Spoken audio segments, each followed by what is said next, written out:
માહિતી મળી રહી છે કે અત્યારે પ્યારેલાલ સુરત જિલ્લા કલેક્ટરની કચેરીની અંદર તેમને બોલાવવામાં આવ્યા છે। અત્યારે લેટેસ્ટ ન્યૂઝ મળી રહ્યા છે કે પ્યારેલાલને તેમને જે જિલ્લા કલેક્ટર કચેરીની જે ચૂંટણી વિભાગના અધિકારી છે તેમની ઓફિસની અંદર જે બોલાવવામાં આવ્યા છે। પ્યારેલાલ જે છે તે પોતાનું એફિડેવિટ છે તે રજૂ કરતા નજરે પડી રહ્યા છે।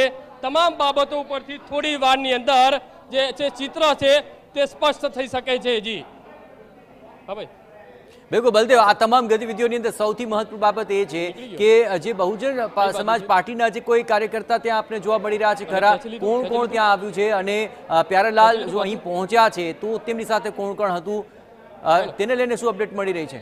જે રીતે લેટેસ્ટ ન્યૂઝ મળી રહ્યા છે કે પ્યારેલાલે પોતાનું ફોર્મ પરત ખેંચી લીધું છે, જેથી સુરત બેઠક જે છે તે બિનહરીફ થઈ ચૂકી છે। તે સૂત્રો પાસેથી માહિતી મળી રહી છે।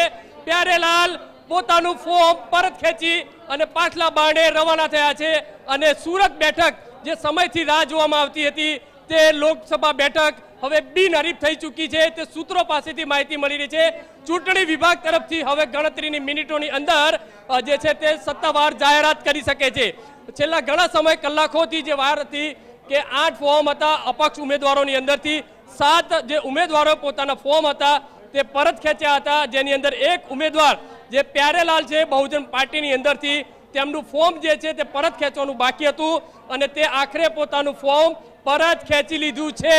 એટલે સુરતની અંદર માત્ર બીજેપીના ઉમેદવાર મુકેશ દલાલ જે ઉમેદવારી નોંધાવી છે એટલે બિનહરીફ થઈ ચૂકી છે। એટલે સત્તાવારની અંદર થોડા સમયની અંદર ચૂંટણી વિભાગ તરફથી આ બાબતે સત્તાવાર જાહેર કરી શકે છે। જી બિલકુલ બલદેવ, તમામ ગતિવિધિઓ પર નજર રાખતા રહેજો। તો સૌથી મોટા સમાચાર અત્યારે આ વખતની લોકસભા ચૂંટણીના આ સૌથી મોટા અપડેટ આવી રહ્યા છે। સુરતની લોકસભા બેઠક બિનહરીફ થઈ ચૂકી છે, એટલે કે ભાજપના મુકેશ દલાલ બિનહરીફ વિજેતા થઈ ચૂક્યા છે।